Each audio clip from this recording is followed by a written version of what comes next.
¿Qué tal, amigos de Puntos y Comas? Nos da mucho gusto que nos acompañen, que estén con nosotros en este segmento de información útil rumbo a los comicios del 2024. Usted sabe bien que las zonas metropolitanas de la Ciudad de México, de Monterrey y de Guadalajara, en ese orden, Ciudad de México, Monterrey y Guadalajara, son fundamentales para la economía del país, pero también por su enorme presencia e influencia política, pues concentran un porcentaje muy significativo de la población de la República y de los potenciales votantes que acudirán a las urnas en los comicios del domingo 2 de junio del 2024. Esa certeza sobre la relevancia de estas tres zonas metropolitanas se corrobora en las conclusiones del estudio denominado Metrópolis de México 2020, publicado el pasado jueves 19 de octubre de 2023 y elaborado por un grupo interinstitucional conformado por un equipo técnico y profesional en el que participaron expertos del Consejo Nacional de Población, del Instituto Nacional de Estadística y Geografía y de la Secretaría de Desarrollo Agrario, Territorial y Urbano, que rediseñaron la configuración de los entornos urbanos de todo el país de acuerdo con sus características y vinculaciones económicas. Este estudio yo le recomendaría a quienes tengan interés lo busquen en internet, así se llama, con ese nombre lo pueden ustedes encontrar, Metrópolis de México 2020, pónganle ahí CONAPO o pónganle INEGI o pónganle SEDATU además como apellido y seguramente lo van a ver en pantalla. Es un estudio muy interesante porque no solamente habla del volumen de población que hay en las principales zonas metropolitanas del país, también nos explica muchísimas cosas de lo que está sucediendo con la migración en la República y hacia dónde van los flujos de personas y cuáles son las regiones de la República donde más se ha incrementado la población y la aportación de esas regiones a la economía del país. Por ejemplo, a mí me sorprendió mucho entender por qué al llevarse a cabo la redistritación en el país, Nuevo León tuvo 2 distritos electorales federales nuevos y los perdió el estado de Veracruz. O sea, no me lo explicaba con claridad por qué había sucedido eso, pero la explicación es muy simple. Hay un flujo migratorio de Veracruz y de Tamaulipas, del sur de Tamaulipas y de Veracruz, que va hacia el norte y que desemboca, por ejemplo, en Monterrey o desemboca en Reynosa, Tamaulipas. Entonces, este estudio denominado Metrópolis de México 2020 nos explica muchas cosas que están sucediendo en la República con respecto a las migraciones y al flujo de personas de unas a otras regiones y por qué hay tantos cambios y algunos estados se fortalecen más que otros. Entonces, es muy importante tomar en cuenta estos detalles porque también tienen una explicación que se relaciona con las cuestiones políticas y electorales. Y además es un trabajo muy bien realizado por un equipo muy profesional que integraron técnicos especializados del Consejo Nacional de Población, del Instituto Nacional de Estadística y Geografía y de la Secretaría de Desarrollo Agrario, Territorial y Urbano. Es decir, es un trabajo que vale la pena verlo con detalle porque tiene cosas interesantes, algunas de las cuales voy a compartir con usted.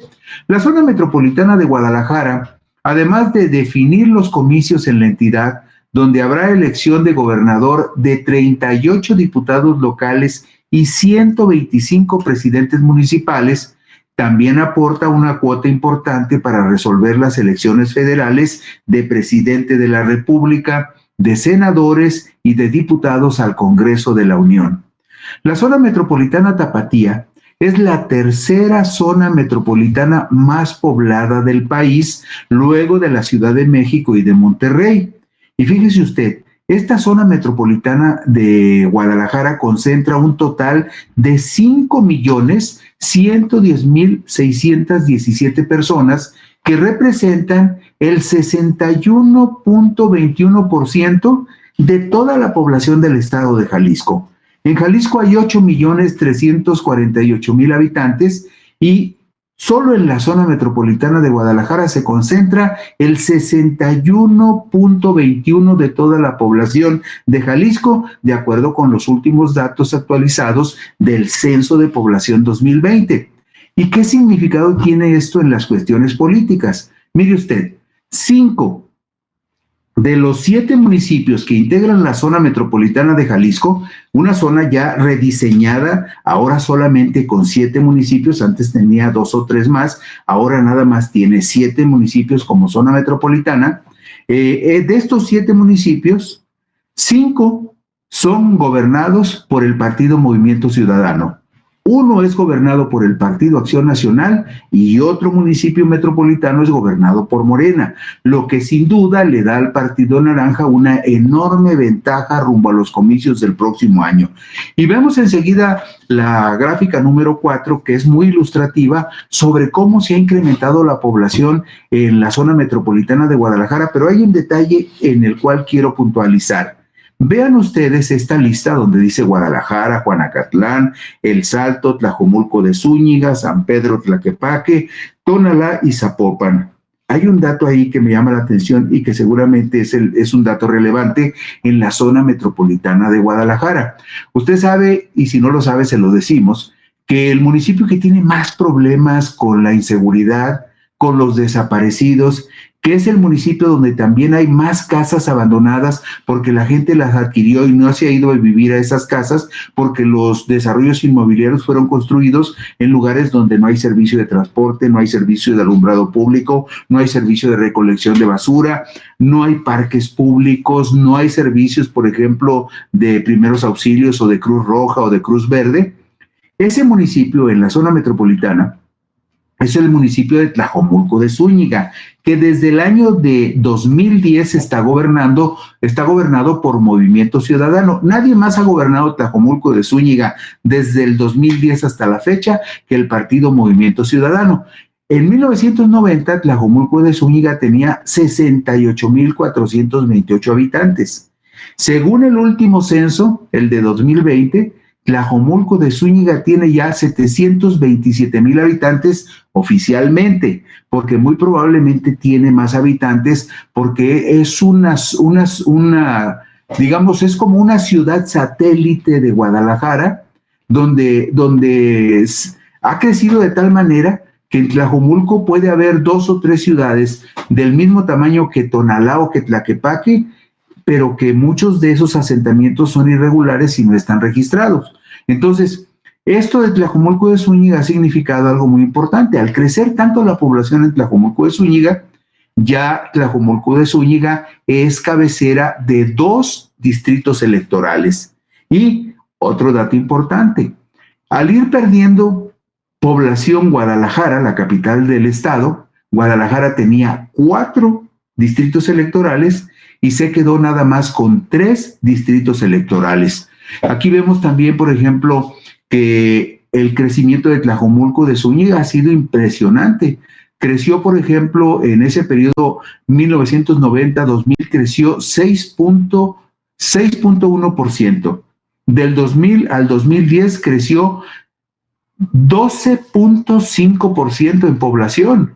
Y del 2010 al 2020 creció 5.9% en población. Ha sido un municipio que ha crecido muchísimo y que reúne y suma todos los problemas que usted se pueda imaginar en un conglomerado de habitaciones y gente tan grande y tan abigarrado.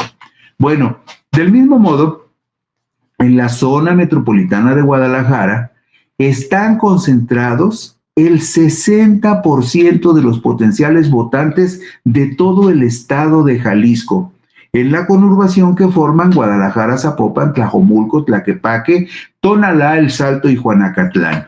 Mire usted, estos son en la diapositiva número 7. En esa diapositiva número 7 tenemos la lista de los municipios de la zona metropolitana de Guadalajara.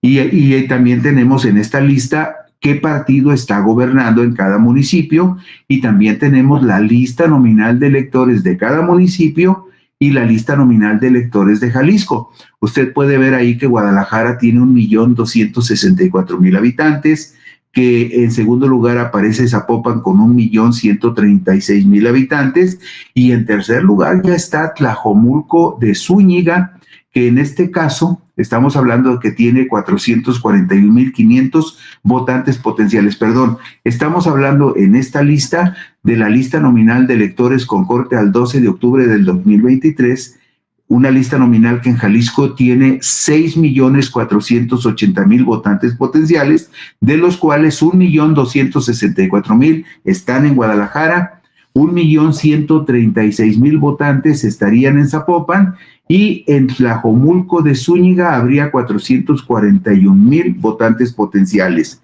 515,000 en Tlaquepaque, 388,000 en Tonalá, aunque yo insisto en algo. Hay un subregistro con respecto a Tlajomulco de Zúñiga, y no sería extraño que en cuanto se vayan haciendo ajustes de las cifras, resulte que Tlajomulco de Zúñiga en población y en potenciales votantes ya haya superado a San Pedro Tlaquepaque por mucho, porque el crecimiento de Tlajomulco verdaderamente es incontenible en los últimos 13, 15, 18 años. Bueno, para mayor relevancia de esta zona metropolitana, también incluye 12, es cabecera de 12 de los 20 distritos electorales en los cuales se votará por igual número de legisladores de mayoría relativa, tanto estatales como federales. En Jalisco hay 20 distritos electorales en donde se compite por mayoría relativa, y son los mismos distritos para la contienda federal que para la contienda estatal. 20 es el mismo número, son las mismas demarcaciones. En los comicios intermedios para diputados locales del 6 de junio del 2021, Movimiento Ciudadano ganó 10 de esos 12 distritos metropolitanos de mayoría relativa en la contienda local. O sea, para renovar el Congreso local, Movimiento Ciudadano ganó 10 de esos 12 distritos metropolitanos de mayoría relativa, y los 2 restantes fueron para Morena. Pero también sucedió lo mismo en la contienda federal, aunque en la contienda federal quien aparece como ganador es un aliado de Morena, que fue en coalición con Morena y con el Partido del Trabajo, y en el Distrito 9 de Guadalajara, Rocío Corona Nakamura ganó el Distrito 9 por mayoría para Morena, y en el Distrito 11 de Guadalajara ganó Claudia Delgadillo González, 2 distritos que en la zona metropolitana le arrebató Morena al partido Movimiento Ciudadano. Y si vemos la lista en la diapositiva número 9, nos vamos a dar cuenta que Morena en la contienda para renovar el Congreso local le arrebató al partido Movimiento Ciudadano también 2 distritos electorales. El número 7, que tiene por cabecera Tonalá, y el número 16, que tiene por cabecera San Pedro Tlaquepaque. Y en la contienda federal le arrebató a Movimiento Ciudadano los distritos 9 y 11, que tienen por cabecera todo el oriente de Guadalajara. El oriente de Guadalajara es la zona menos atendida por los gobiernos de Movimiento Ciudadano. Es, digamos, la parte pobre de la ciudad de Guadalajara, pero esta es una situación que históricamente se ha vivido. Siempre en el oriente de Guadalajara ha vivido las personas de menos recursos, los más pobres, y también los menos atendidos por los gobiernos municipales, y los gobiernos de MC no han sido la excepción. Pero en el Distrito 9 y 11 del oriente de Guadalajara perdieron los 2 distritos federales, con Rocío Corona Nakamura y Claudia Delgadillo González, que aparecen como diputadas del Partido Verde, pero que en realidad se fueron a Morena, se fueron del PRI al Partido Morena para competir por Morena, pero encabezando la coalición como candidatas del Partido Verde Ecologista. Y ahí tiene usted la lista completa. En la zona metropolitana de Guadalajara hay 12 distritos electorales de los 20 que tiene Jalisco, y esos 12 distritos electorales representan el 59.99%, el 60% de la lista nominal de electores de todo el estado de Jalisco. Por eso resaltamos la importancia, la potencia, la relevancia que tiene la zona metropolitana de Guadalajara, porque concentra el 60% de la población de todo el estado de Jalisco y el 60% de los votos de todo el estado de Jalisco. Y Esa es una contienda que será muy dura, muy difícil para Morena, pero probablemente la fuerza que ayude a Morena a ser competitivo en la contienda por la gubernatura radique en los segmentos populares del oriente de Guadalajara, en el corredor popular que recorre una parte importante de Tlajomulco, de Tonalá y de Tlaquepaque y que llega hasta El Salto. Entonces, los segmentos verdaderamente populares de la zona metropolitana de Jalisco son los que probablemente van a votar por Morena, y también algunos segmentos muy bien identificados en el sector agrario que también estarían apoyando al Partido de la Cuarta Transformación. Pero la lucha en la zona metropolitana va a ser muy dura, pero de entrada hay que reconocer que por estar gobernando 7 de los, perdón, 5 de los 7 municipios que integran ahora la zona metropolitana, pues indudablemente que el partido Movimiento Ciudadano tiene una ventaja inicial. Y con esto terminamos de explicar lo relativo a la zona metropolitana de Guadalajara. Mañana por aquí nos encontraremos en puntos y comas y veremos la segunda zona metropolitana más importante de la República, que es la zona metropolitana de Monterrey. Buenas noches, gracias, por aquí nos encontraremos.